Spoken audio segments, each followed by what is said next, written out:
So, guten Morgen und herzlich willkommen. Good morning and a warm welcome, dear audience, here and online. I'm happy to have you here. In case you don't master both languages, German and English, feel free to pick up a headset at the entrance and select the language channel in your Zoom app. Follow both languages, German and English. Please grab a headset at the entrance and choose the appropriate language setting in your Zoom app. My name is Magita Mina and I'm Deputy Director of the Center for Rural Development, the Seminar für ländliche Entwicklung of the Humboldt-Universität zu Ja, und mein Name ist Jörg Haas. My name is Jörg Haas. I'm work in organization here in Heinrich Böll, and we both have the honor to take you through the day today. We're going to moderate the individual sessions bit by bit, and we will let you know what steps next to take. Okay, and what are we looking at today? We have a very diverse day, interesting keynotes, a panel discussion, and deep dives also in the afternoon, where your ideas and perspectives are required.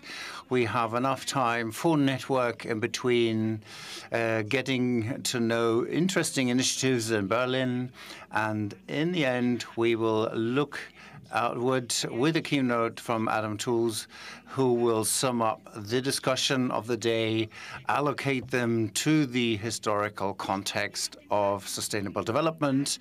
And I'm looking forward to everyone, and I invite Imme Scholz, chair of Heinrich Böll, and Markus Scholz from the Seminar of Rural Development, to the stage.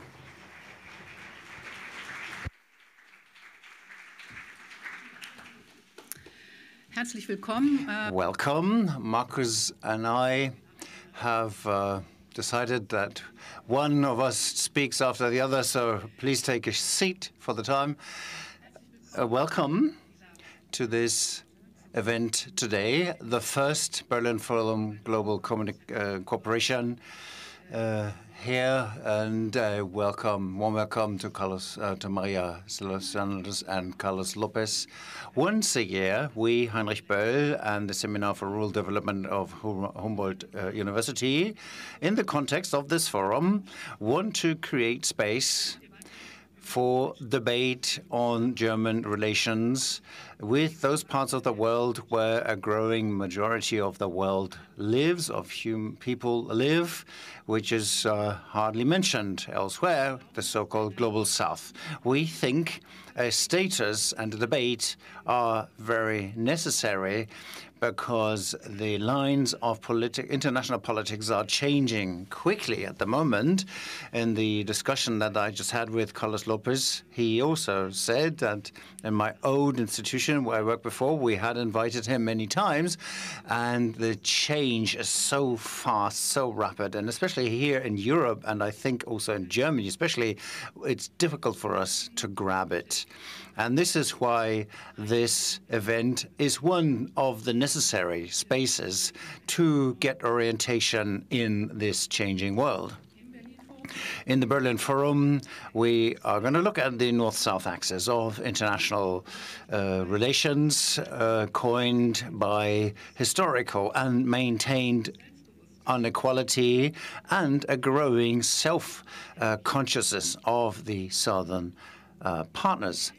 So in this field, the German development work plays a role, but development is not the only space. Biodiversity, climate adaptation, raw material migration, and fostering of democracy are one of the most important topics to shape these relations. And in the background are the big question of geopolitics and decolonization at eye level, of human rights and women's rights. We wish that this conference will be a platform for mutual understanding beyond the day-to-day politics in Berlin, and that often enough split us up in different political communities. This is not for development policies only, but also for foreign, climate, safety, and rights policies as well. And of course, here we want to strive for coherence.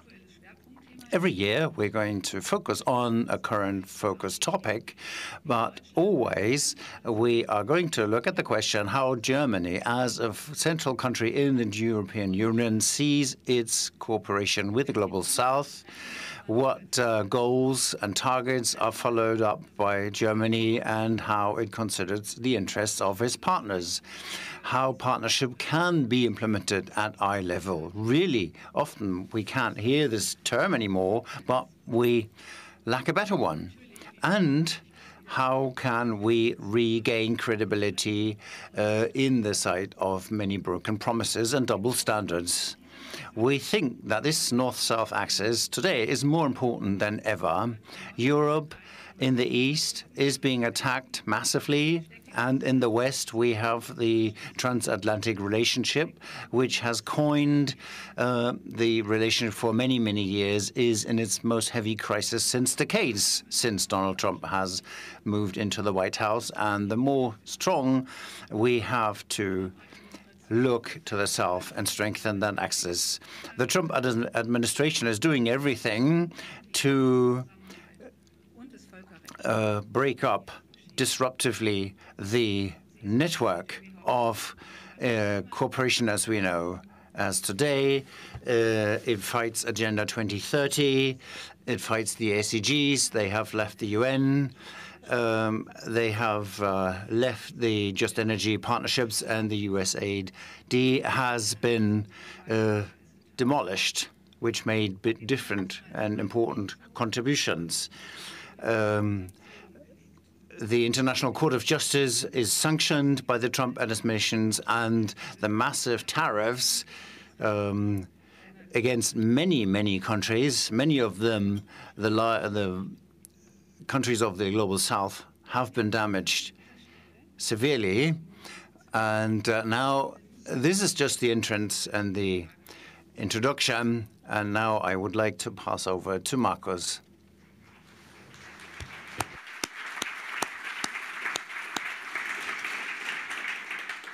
Herzlich willkommen. Ich mache nahtlos weiter. Welcome. I'll just pick it up at this point, especially in the face of the split-up. Global cooperation and sustainable transformation of our global economy is more important than ever. The status quo is unmaintainable. Go on and forward will lead to more and more crises and severe crises.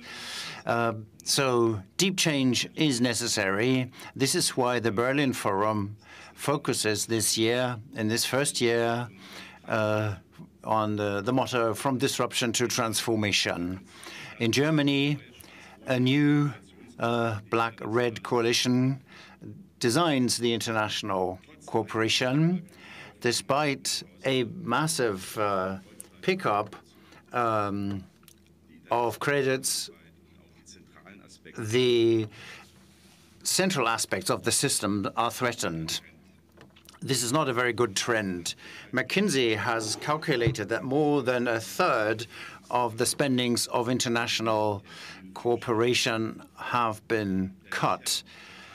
The consensus across all parties for the benefit of international cooperation is under unseen pressure. So we have to talk. We have to talk about our deep interdependency with the countries of the so-called Global South, on our interest in working together in transforming the global economy, on the right way to operate industry in this cooperation on the upcoming of the defense of international network of cooperation and the international right.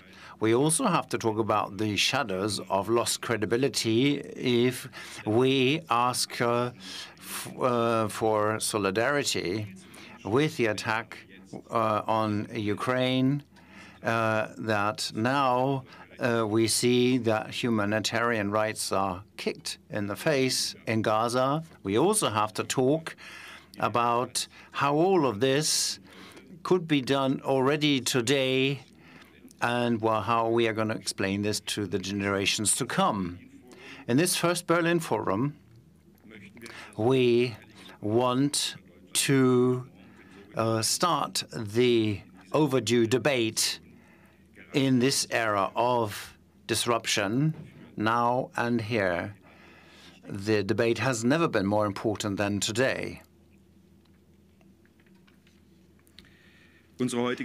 Our event today is organized by Heinrich Böll and the Center of Rural Development at Humboldt University. And the young generation plays a big role in this.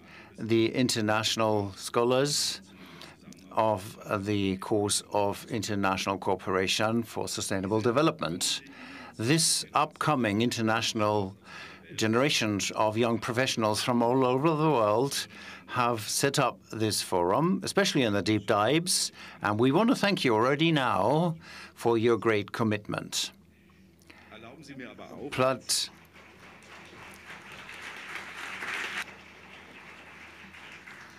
please also allow me to name a couple of people, thanking them, because I fear after 8-9 hours of discussion we might not be open for this. I want to thank Celia Schmidt, who has accompanied the SAE group up to this point, Miriam Hollander, my colleague Margit Mena, my SAE colleagues, who together with Jörg will take us through the day today.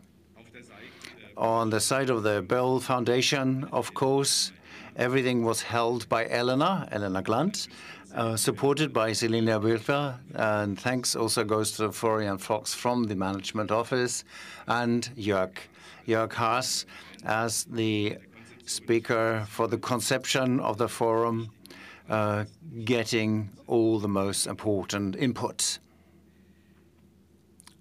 Thank you also to the interpreters.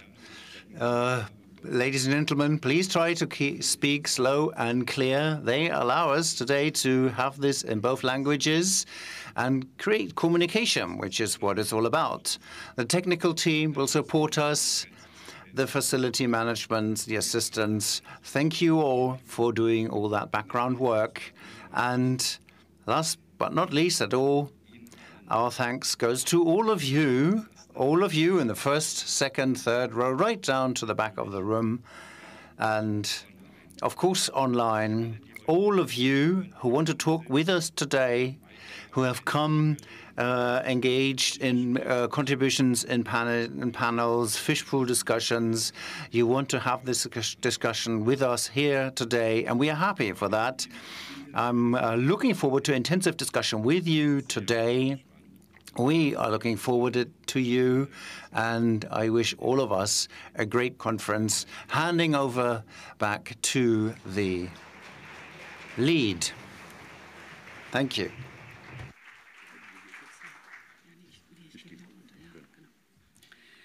Ja, wir müssen das noch so ein bisschen einüben mit dem. Well, we have to change, train a bit the up and down the stage. Things for us to learn as well. So after the welcome, we will start with the keynotes of the day today. And I'm very happy that we have two very prominent voices from the Global South with us today, María Fernanda Espinosa and Carlos Lopes. Both will look at three questions in different ways, of course. One question will be, as Markus Hanisch has already said, what does the presidency of Trump mean for global cooperation, and what will the way to the future look like in international cooperation in times as of today? What are the crucial decisions, as the second questions, that we have to take now to strengthen the North-South cooperation towards a sustainable global economy? And the third area of questions is how could Germany and Europe work better together with the Global South to move their interests forward? María Fernanda Espinosa is a diplomat, politician, and academic from Ecuador with more than 30 years of experience in international organizations, in the Ecuadorian government, NGOs, and science.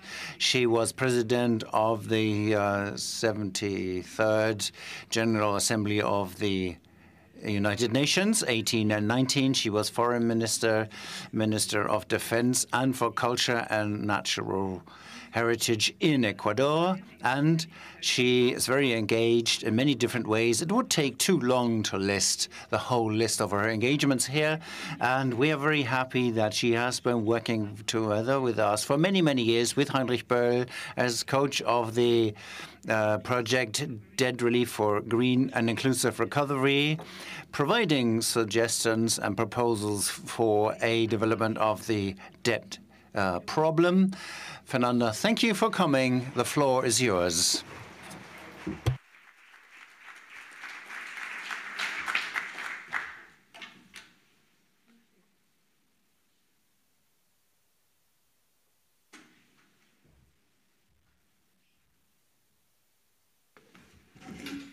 Buenos días.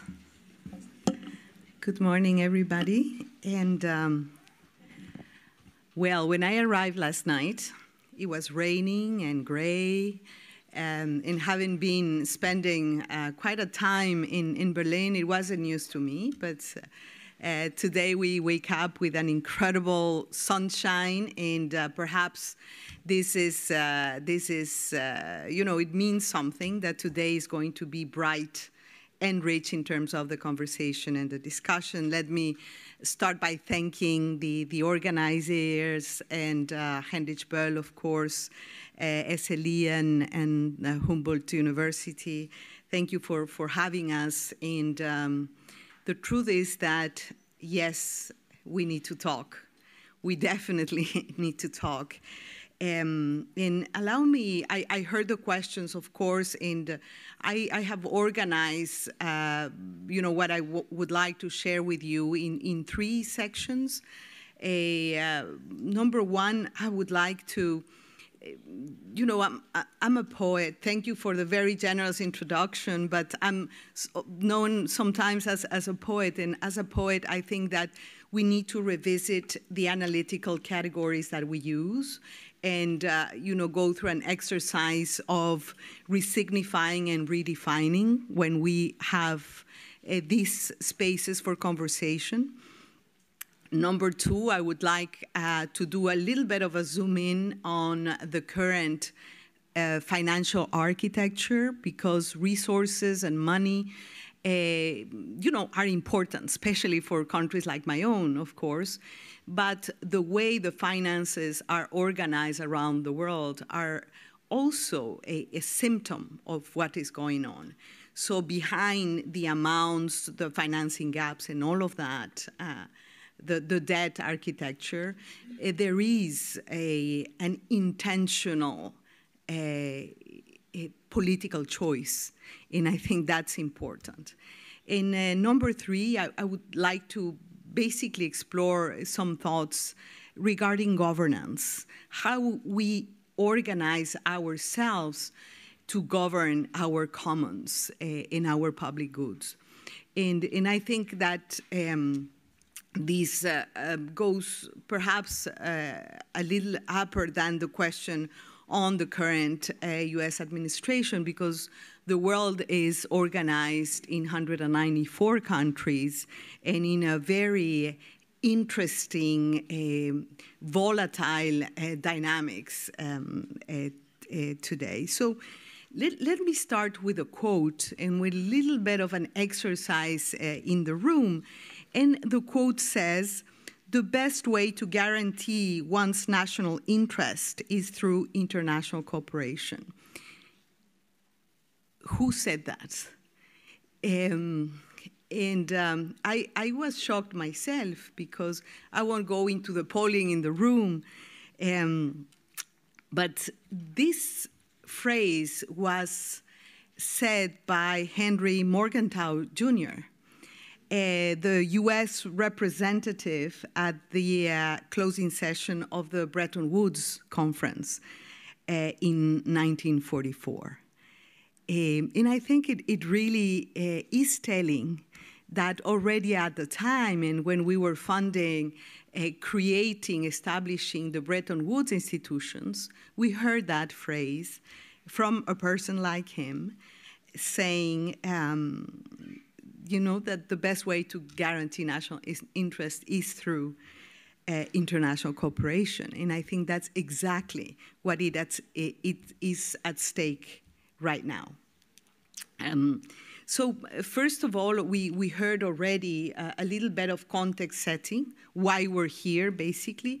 But perhaps let me quickly revisit. As soon as I'm done with my 20 minutes, please raise a red flag and say your time is up so I can stop. But basically, I think context matters. It matters because it's the way not only that we understand better what is happening, the forensics part of it, but also our capacity to respond. And there are many ways to do an analysis of what is going on. We already heard, very, very important messages at the opening. So in what we see is that governments, nations are reorganizing their priorities amid very profound economic and geopolitical uncertainty. Basically, when we look at the World Bank reports and the numbers, we are told that growth is expected to slow down from 1.8 to 1.4 in high-income economies, but in our part of the world, from 4.3%, the expected growth to 3.7%. And these are not just numbers. It means that there is an economic downturn, and this economic downturn is really hurting people on the ground. And what we also see is a deep geopolitical fragmentation. We are not uniting in times of crisis, but on the contrary, we see polarization, fragmentation, disarray in our efforts to bring together our strength and respond to the world we're living in. And we're seeing, trade protectionism, increased widespread defense spending. We heard that. Financial instability, basically developing countries are facing escalating debt, reduced fiscal space, and the inability of countries in the so-called global South to make the investments that are needed in healthcare, education, climate action. We are seeing extreme poverty in the rise, food insecurity also worsening across regions. So we're not doing well. And of course, we are in all of this, instead of seeing development assistance come high, it's coming low in a way, and we have seen an official development assistance decline in more than 7% in 2024. And also this year, it's really looking that it's going to decrease even more so. I have some figures here that I no need to share, but the message here is the needs are increasing and development assistance is going down for many reasons. And I think that this overall financial contraction does not exist in isolation. It is accompanied by, as I said, by policy shifts that scale back core development gains. In this, of course, make the fragility of the global development ecosystem even worse. What it really concerns, I'm sure this room and people like me, this is not a crisis of scarcity. We have the resources, we have the technologies. It is a crisis of priorities. It is the crisis of political choices that we make. And when funding diminishes, so too does our collective ability to address, poverty, improve health, protect our planet. And this challenges the very essence of our ability of collective action and multilateral solutions. Basically, I know that this might seem a platitude but every crisis comes or becomes an opportunity, depends on how we address it. And I see, I've been closely following the negotiations of the upcoming 4th UN Conference on Financing for Development, which is going to be hosted by Spain at the end of June. And basically, what it is interesting, it's not the outcome document that is being negotiated, but the conversations that are taking place around that very issue. And basically, for the first time, we hear governments, countries saying, we need to unlock the $30 trillion that basically are the savings of the world. Again, it's not a crisis of scarcity in how these resources are unlocked and channeled for the countries and the communities that are vulnerable and that are in need. I also hear the urgent need to reform the international financial architecture. It is not about filling gaps of what needs to be funded. It is about rethinking the economy of development and rethinking development. And this is happening in this moment of shaping a new multipolar order. But multipolarity, unfortunately, is not yet matched with the institutional and the political structures that needs to be put in place. So it is a multipolar world with weak multilateral institutions and mechanisms. It's high multipolarity with low multilateralism, which is a contradiction, but that is what we are experiencing. Let me say a few words, and then I will discuss a little more that after. But the United Nations, and I'm a little bit of a UN nerd, and Carlos too, has a history with the UN.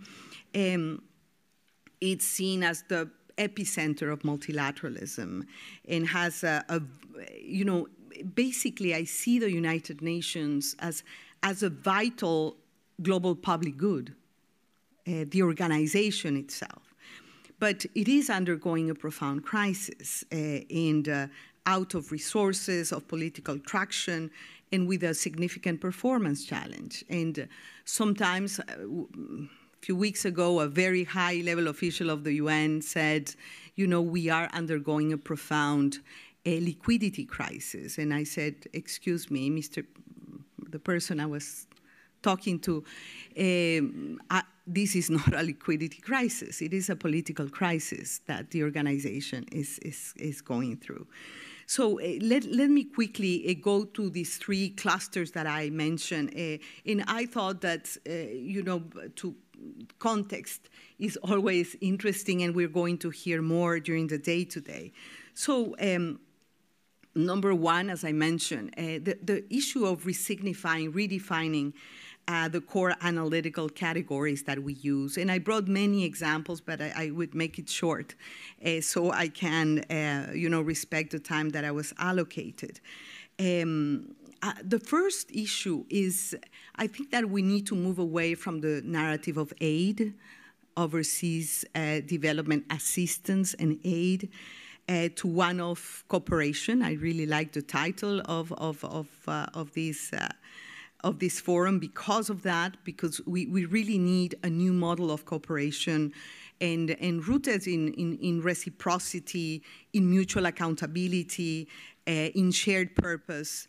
And this means something that a group has been working on the idea of fostering circular cooperation models. And that is something, for example, that Spain is taking very seriously, this idea of circular cooperation models to really promote allyships, partnerships, innovation, in all directions, and in a very dynamic ecosystem where all contribute and all gain at the same time. So this is central when we think about governing our commons, for example, but also the issues that I mentioned before,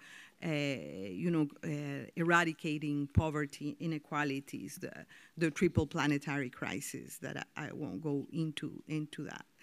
The second issue that we perhaps need to revisit is something that, there are many intellectuals, people, practitioners working, the needs to redefine the metrics of development to better respond to the new realities. We all know that the GDP mark is insufficient to capture the true health and well-being of our societies and ecosystems.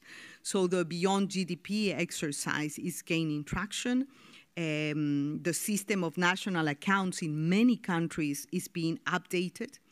And just this past May, there is a UN high-level expert group on beyond GDP working precisely of that. And basically, this is not just a change in names, it's a change of understanding of wealth creation in societies.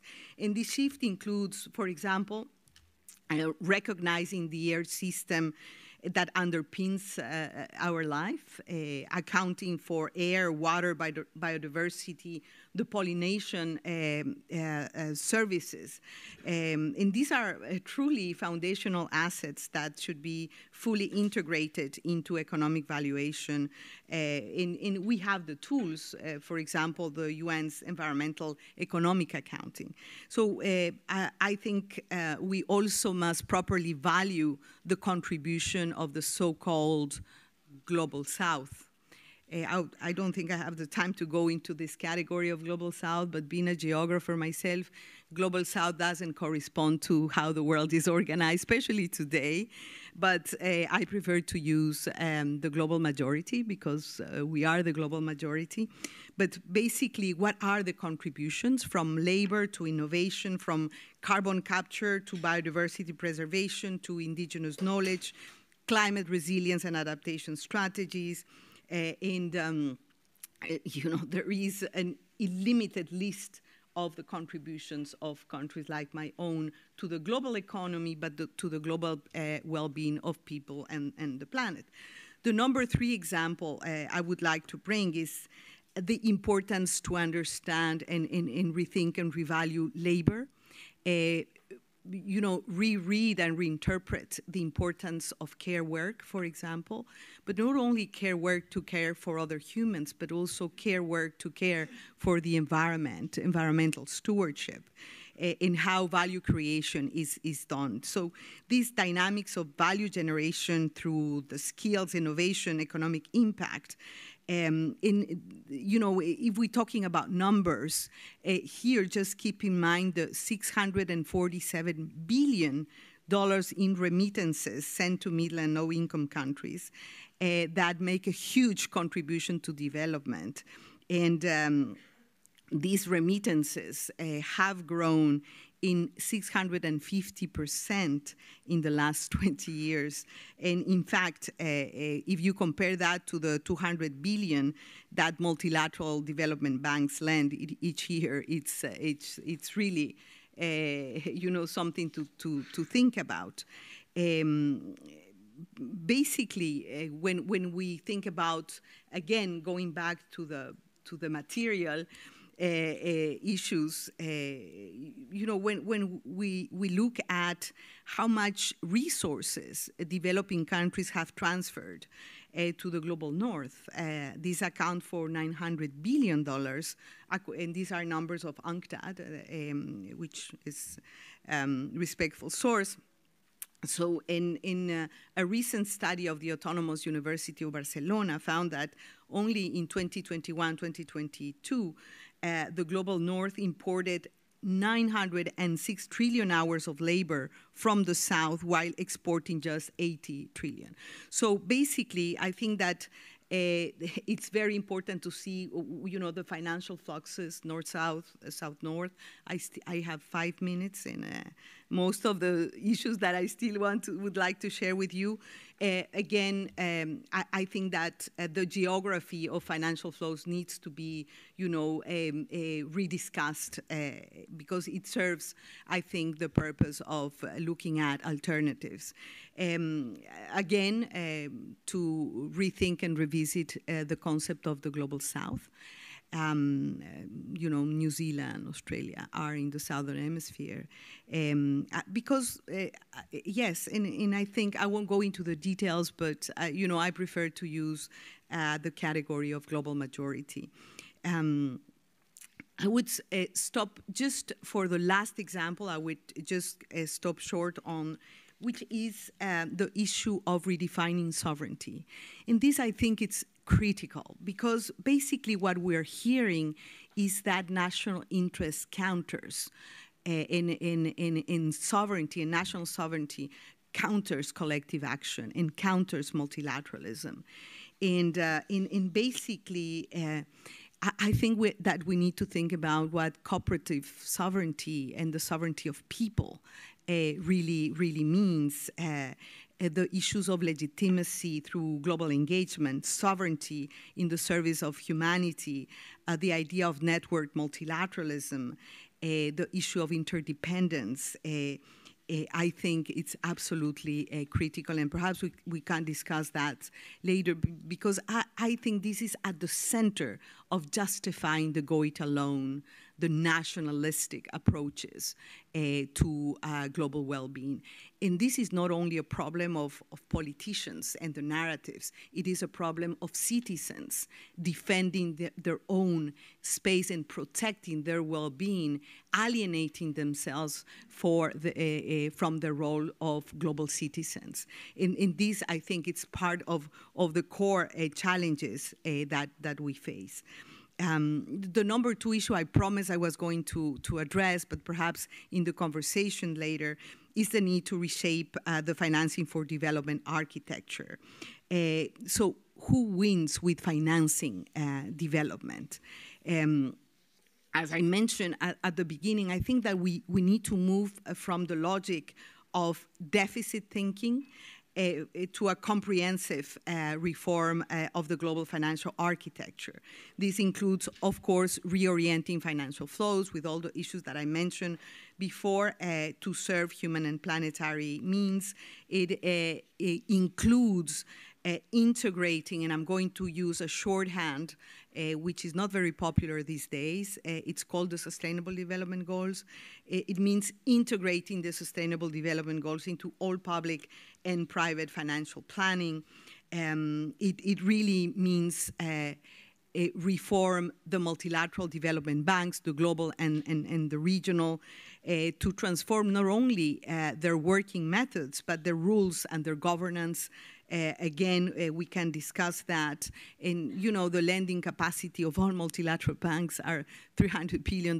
It's nothing compared to the remittances produced by the workers, the migrant workers of the world.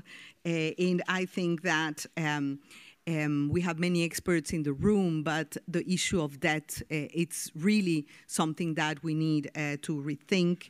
Not when you say debt relief or debt restructuring, what we hear more and more is yes, debt swaps.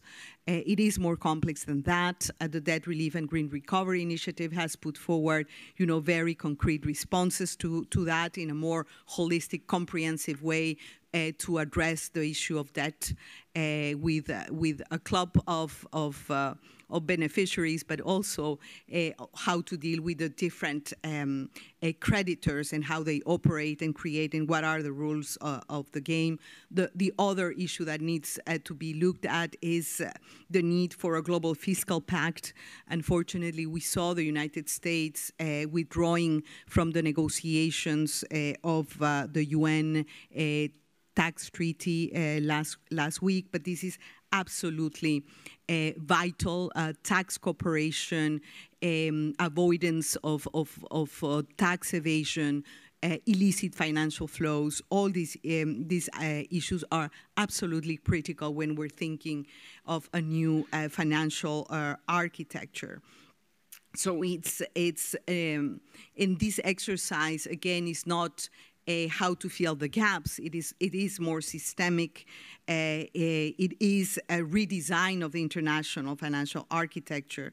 It is not only about providing more liquidity to countries, but the need to change the metrics, the instruments to cooperate, the governance. And this is absolutely vital in a very volatile, complex, and unpredictable international environment. And the third issue, and I'll take 3 minutes to address this, and perhaps we can explore more at the end, is the issue of rethinking global governance.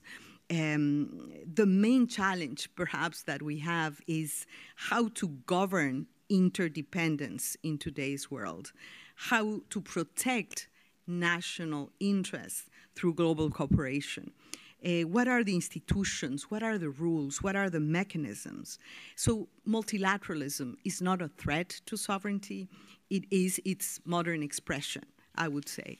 And so we know, and this is again a platitude, but we need to repeat it again, global threats cannot be managed by go it alone, national means alone, regardless of how big, how much is your GDP, how many square kilometers you have.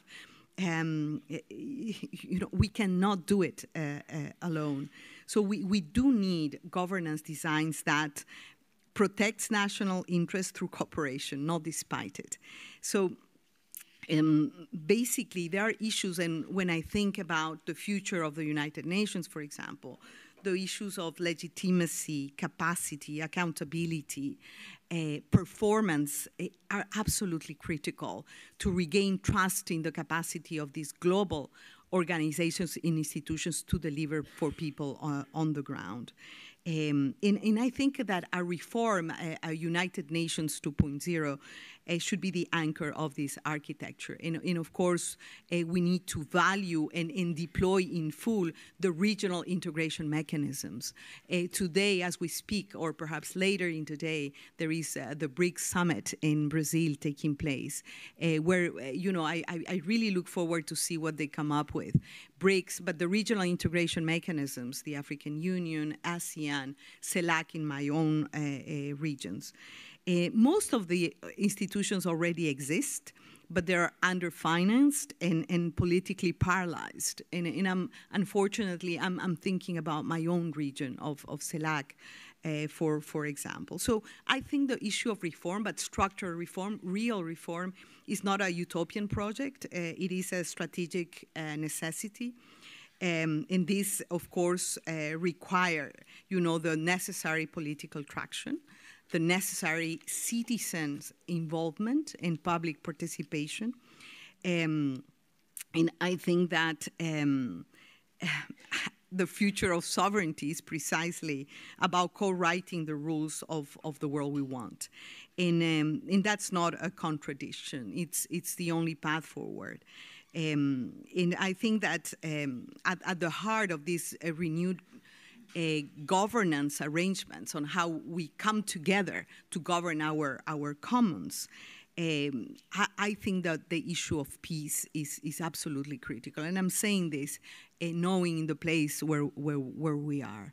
The issue of conflict, of resources, of rearming, and the losses in development and peace building are absolutely huge.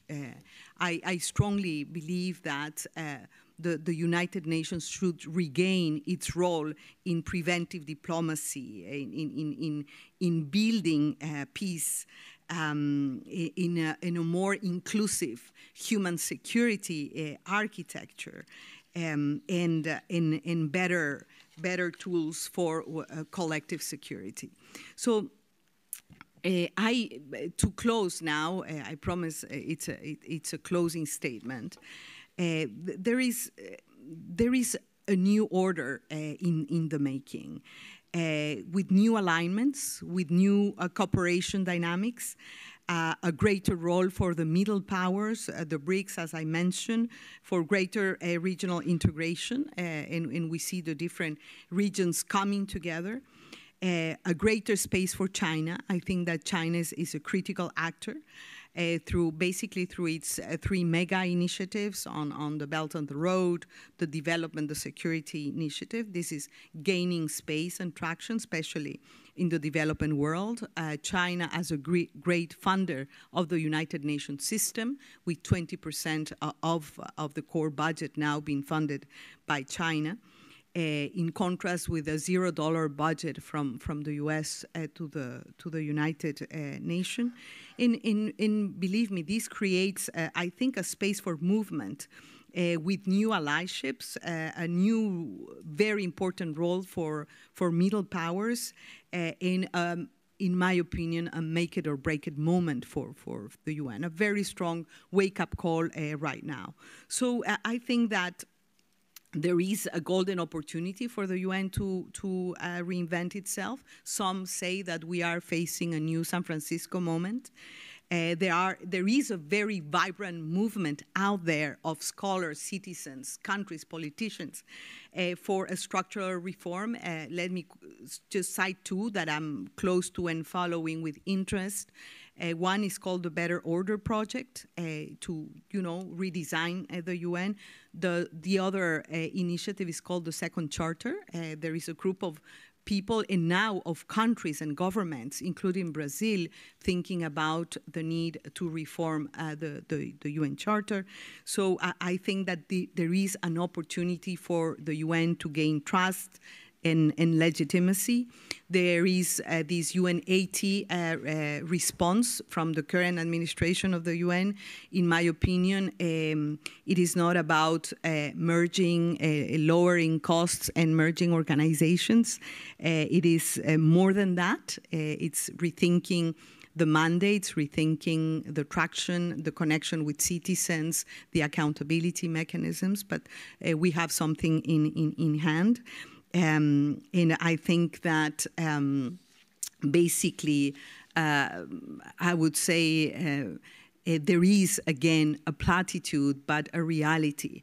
There is a very volatile, complex, unpredictable environment, but there is also a very vibrant intellect around the world, and there are countries that are rethinking the way the world is organized and creating spaces of partnership and alliance to redesign the world order. And I would end in saying that there is no redesigning of a world order without citizens and without the engagement of responsible global citizens from around the world. And the second thing that I would say is that there is no reinventing a new global order without academia and without thinkers from around the world. wherever they come from. And I'm very proud to say that I come from a region that has launched, a very, very profuse and productive intellectuals that are contributing right now to this moment of interregnum that we are all responsible for. So thank you again for your patience, and looking forward to the discussion and the conversation today.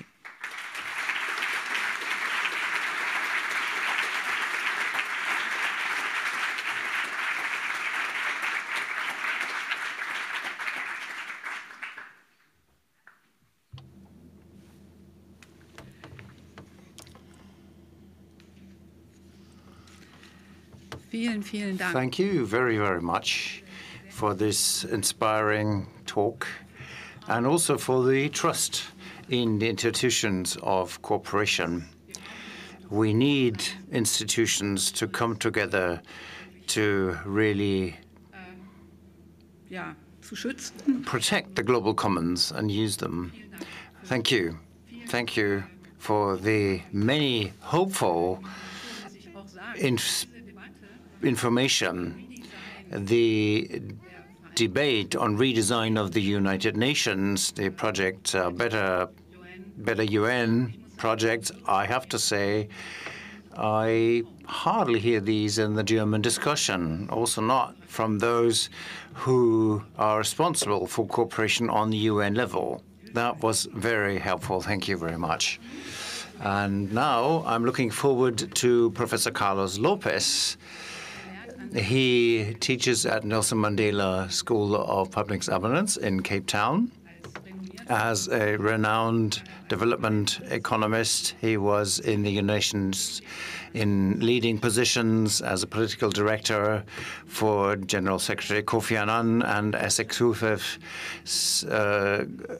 for the economics. He was a special officer for partnerships with Europe, and he still is.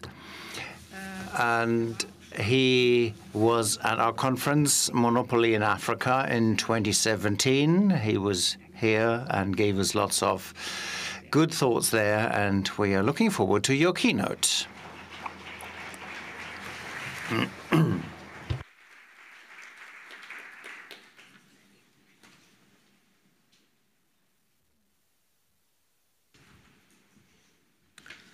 Good morning to you all. I want to thank Imme and Markus for hosting us, and Jörg and the team for the wonderful work of preparing this conference. And of course, I'm very happy to be here with María Fernanda. As a friend, and we have been in many global commissions and different activities of a global nature. So it's a real pleasure to be with you today. I'm going to cover 5 points, each one of them relating to the 3 questions that were posed to us. And I hope it will be insightful, because it comes from a perspective of someone that has been involved in a number of these debates and dialogues, but has been catalogued often as a bit of a radical. So if you can tolerate a radical, you are going to have a slightly different view from what is common in this type of discussions. And I'll start with my first point, which already sort of sets the tone, because it's about demographics. I will mention that on demographics, we are living a demographic divergence. Like we have a global balance sheet that has gone gray. The demographic anxiety is in the wrong hemisphere, since we are talking about South. Europe and East Asia are graying at breakneck speed. Japan sells more adult diapers than baby ones. And China's workforce is shrinking faster than its GDP. Meanwhile, Africa is home to the world's only expanded labor force, but still is treated as a problem to manage rather than a partner to empower. It's like watching a global relay race where one team is running out of runners and ignoring the only team that still has full strength. The global demographic shift is no longer about rapid growth, but about unequal aging. While regions like East Asia and Europe, as I mentioned, face workforce decline, we are not matching the possibilities of the future with investment or planning.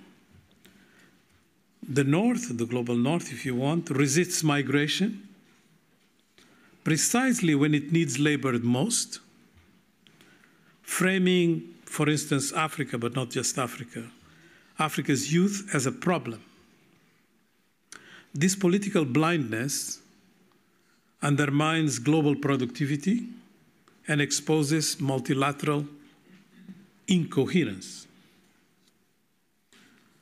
It's like multilateral institutions are stuck in the 20th century mindset, focusing on outdated fears of overpopulation instead of enabling mobility and co-development. There is no global mechanism to align labor supply and demand. We talk a lot about labor, or rather, we talk about supply and supply chains, but we never align that discussion with labor supply and demand. A demographic compact is obviously necessarily needed, and we had these various attempts by the UN to produce one. But what we need is one based not on charity, not on containment, but on mutual need and shared economic interest. Ignoring this will turn demographic asymmetry into a systemic crisis. And we are seeing it already. And it's going to accelerate. My second point, it's about the fragmentation of global power and how this is creating an institutional drift. I would argue that part of it results from the way we are dealing with demographics. Power is no longer centralized. States, blocs, and issue-specific coalitions coexist. They compete. The US is inward-looking right now. Europe is divided.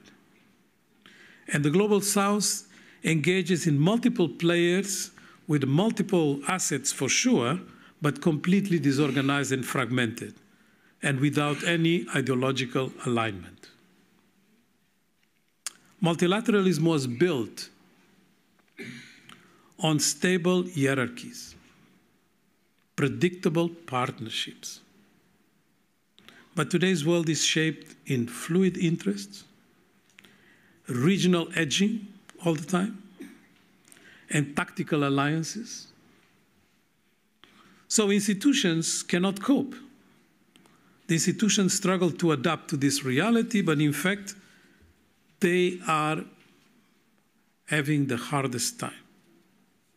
Global South countries now navigate a flexible diplomatic space, dealing with China, the West, the Gulf actors, and whatever comes under the sun.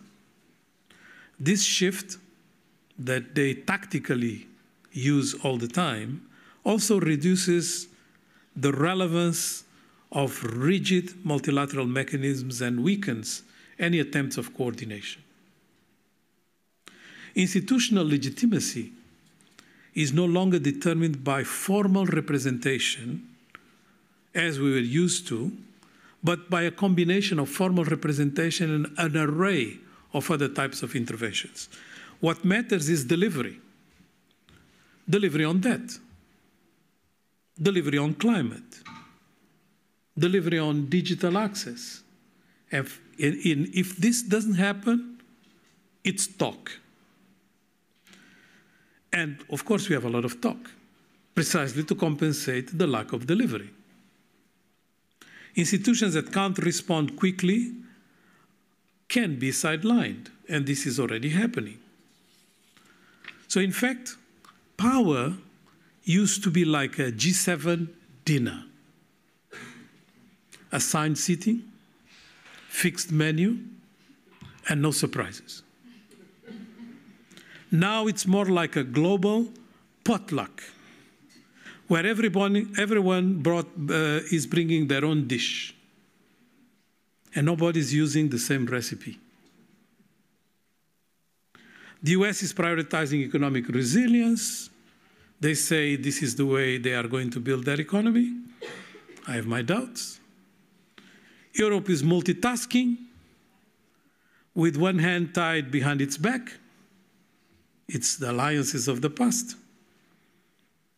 China and India are playing different games altogether. And countries that are the most vulnerable are watching this like a tennis play. This and that. The Global South, okay. It's a nice word, as María Fernanda said. What does it mean? It's not aligning anything in particular. And this Global South is not even revolting against what I just described. It's just edging, like pros, like tennis pros. We now attend summits for solidarity, sign side deals in the corridors, but we don't believe in them. So I call this the end of consensus, the consensus as we know it. Because it was a consensus of words, where you discuss throughout the night the paragraphs, the bracket paragraphs, to get a declaration that is going to save the day. And you proclaim at the end of each one of these summits, it was successful because we signed this declaration. It is completely meaningless because it was negotiated with the faith of the least common denominator, not because you want to implement. Sometimes you go for the least common because you intend to implement, but the least common denominator to be able to take credibility out of the process. So it's not implementable. And that has been the hallmark of the various negotiations that we have seen over the last decade and a half. So I'll contend that we are not really seeing anything different since the US administration became so dramatic with the assumption of power by President Trump. All that he's doing are only a repetition of things that were already happening. Erosion of multilateralism, he didn't invent that. It was already happening. Financing of climate not happening, he didn't invent that. It was not happening. Erosion of engagements on climate, they were not happening. There was a lot of talk, but they were not happening. Introduction of trade protectionism, come on, he didn't really inaugurate that. Lack of trust in negotiations relating to disarmament and peace and security, it was already the case. So we can go on with a very long list, including disruption of value chains, and we'll see that this US administration did not introduce anything new. But there are two things that have changed. The first, it has introduced drama, because it does it without bones, and it does it with a scale like a hammer in one go, not slowly trending. It just goes one time. The second is the speed that is linked to the first. So it introduces drama and speed, but not novelty. Now, if it introduces drama and speed, it's because The trends were there, and these trends are basically indicating to us that this is not an epiphenomena. This is epochal. This is not going to reverse. Which brings me to the key ingredient of this change, which is trade. My third point.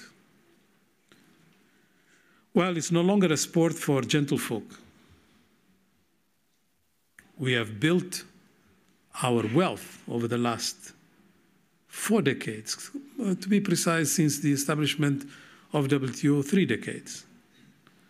And it has been an amazing journey, but it's touching its end. Once upon a time, trade was about win-win. It was about lowering barriers. That was the discussion. Now it's about tariffs for climate. I start with that one because that was not invented by Trump. Tariffs for climate, subsidies for security, also not invented by Trump, and regulations as tactical chess moves. The UC ban is very good for environment in Europe. It aims to save the planet, for sure, but coincidentally, it's also saving the European industry. It's the kind of green where the money matches the carbon. For Africa caught between its aspirations to have a continental free trade area, and I was very much involved in its establishment, and these external policy shocks, such as CBAM, because it's an external shock for Africa. That was not the intention, but it is the consequence. Trade has become like walking a tightrope during a windstorm. And you know, this is very important for us to bear in mind because good intentions do not necessarily produce the best results. And this is very much an example of that, and I'm happy to discuss it much more in detail. Trade is no longer governed by open market rules.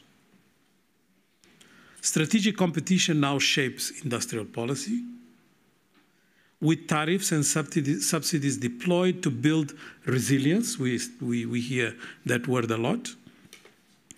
But it's also about protecting supply chains in wealthy economies. So, WTO's dispute system is broken, which is the central tenet of its existence. Any reforms are stalled. For us in Africa, the Doha round is now 17 years old. It was not being implemented because it was about development. And we continue to have this asymmetric power determining rules on trade. Trade multilateralism is fading by default. What was meant to provide a buffer against global fragmentation, it has become slowly reduced because of the impact it's having by not gearing its entire systemic ruling to protect the most vulnerable. Now, I think trade is a very good example of what is happening to the world because it's dismantling the fundamentals of cooperation and partnership. And if we don't take cognizance of that, we are not going to be able to tackle a lot of challenges, including climate. Obviously, if you say that you are going to impose tariffs on green electric vehicles from China because you want to protect your industry, it's understandable. You want to protect the jobs. But that's not a win for the climate. It's for something else. And we can go on with a lot of examples. I'm picking that one because of Germany and its reliance on automotive industry. So, is ODA the answer for all of what I described? Well, I would argue that we are witnessing the end of aid centrality in development. Not the end of aid, but the end of aid centrality in development. It doesn't mean aid does not have a role, can have a role, but its centrality is gone. And if it is gone, we have to adjust to what this implies. ODA still gets applauded in conference rooms, but the applause is more nostalgic than practical. Like someone clapping for a fax machine that still works. The real capital flows now come through remittances. Then we go to demographics. Nobody wants to discuss that. It's twice as much as ODA. It's come from sovereign bonds. It comes from Gulf investment. Well, Mr. Trump is competing with us. Or China's terms. Not Paris declarations or DAC spreadsheets. Instead of asking who gives 0.7 or 0.7%, we should ask, who enables fiscal space? Who shares risk fairly? Who's crowding out the ones that are in blended finance deals? And this is the kind of challenges that nobody wants to discuss because they are systemic. Aid volumes are shrinking, as María Fernanda mentioned, while development needs are exploding, yes, but emerging lenders and market-based instruments have overtaken traditional donors. Sovereign bonds, remittances, and even South-South flows are the ones that are shaping the financial landscape more than concessional aid. And, you know, blended finance and mobilization narratives are basically about something that I hate, which is the word leveraging. So everybody has a bit of money and say, I'm going to leverage. The problem is that everybody is leveraging everybody. You end up with the same money, the small one. So how do we change that? The risk has to be transferred in a different way. The future of development finance must rest on fair pricing, not pricing that is determined by a notion of risk that does not correspond to reality. I'm just going to give you two figures about Africa. We export more capital than we receive. Come on, we are the most poor region of the world and we export more than we receive. Something is wrong, right? This has been happening for 6 decades. Another one, we have the least default rating of infrastructure projects in the world, least in Europe. But we pay the highest premium risk. So something is wrong. These are the real changes. If ODA intervenes to change that, it's very much welcome. That's a different type of use of ODA. Doesn't need as much money, but needs systemic change. Which brings me from a fifth point. What kind of disruption are we going to have on the technological front, particularly provoked by artificial intelligence?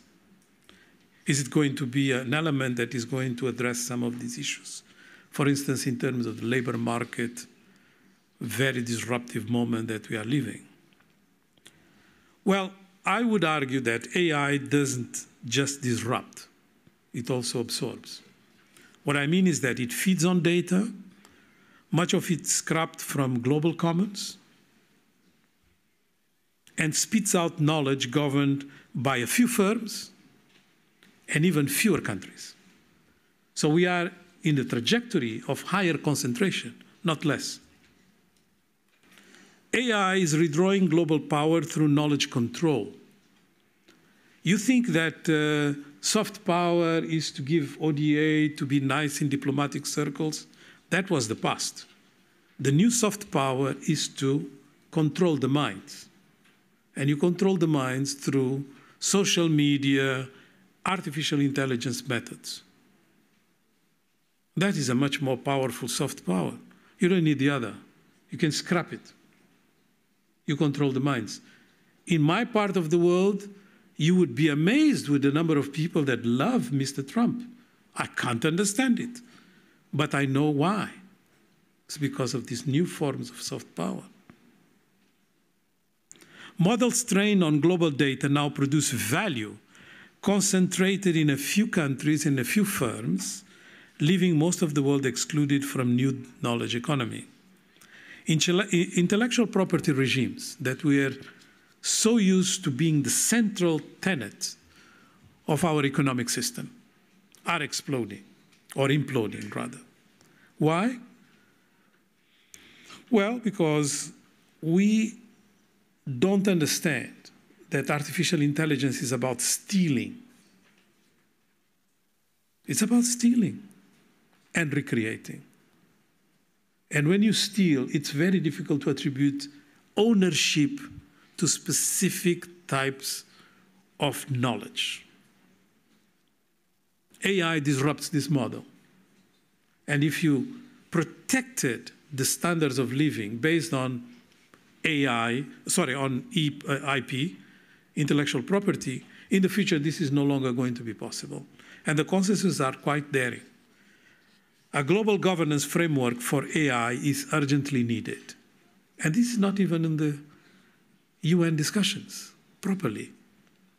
AI must become a public good with the inclusive rules, ethical standards, equitable benefits sharing.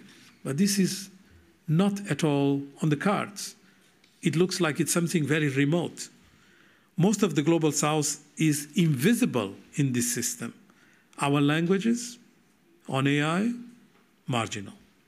Our realities, misrepresented.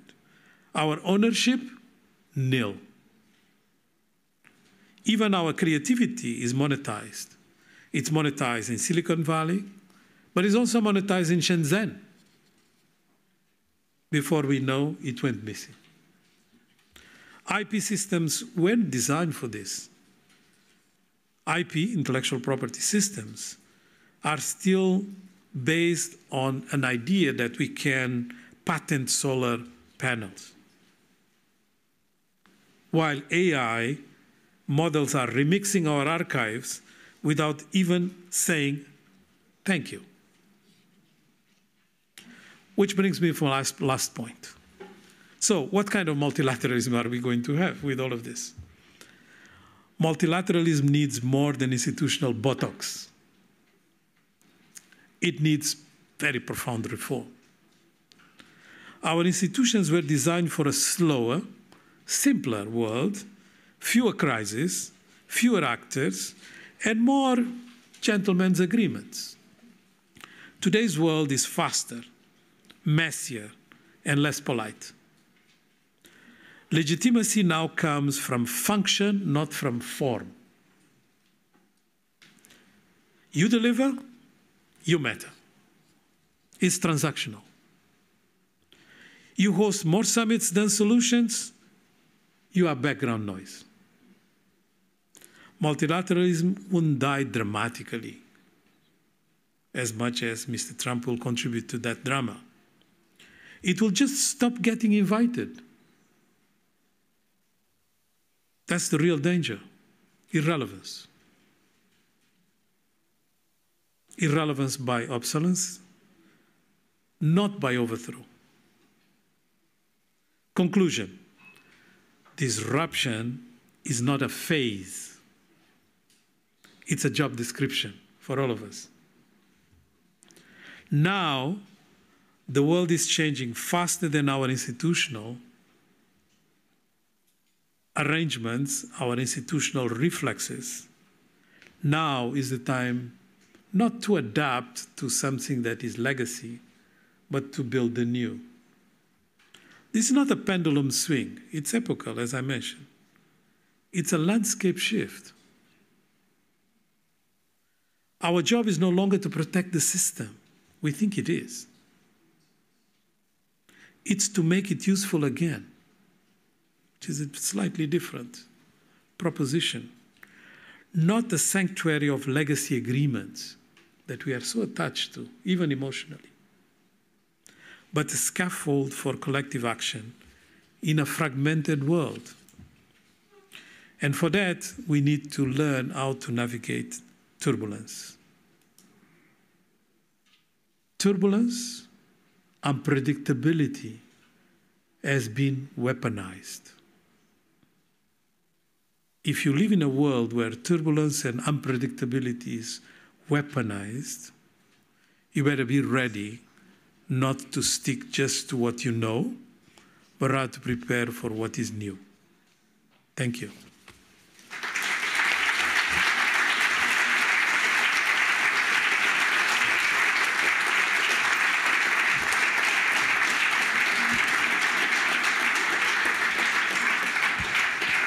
Yeah.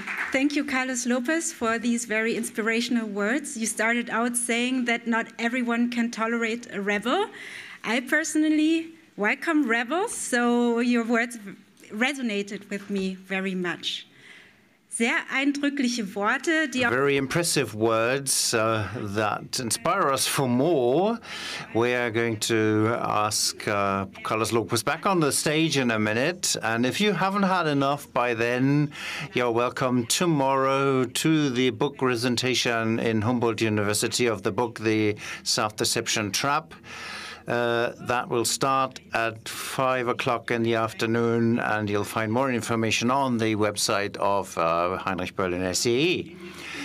Okay, we'll have a coffee break now, and we misjudged the time of the break, so please come back at 11:15 so that we have enough time for the panel discussion, which we'll have now after the break. So 11:15, we're going to ring the bell. So enjoy the coffee and have a good talk.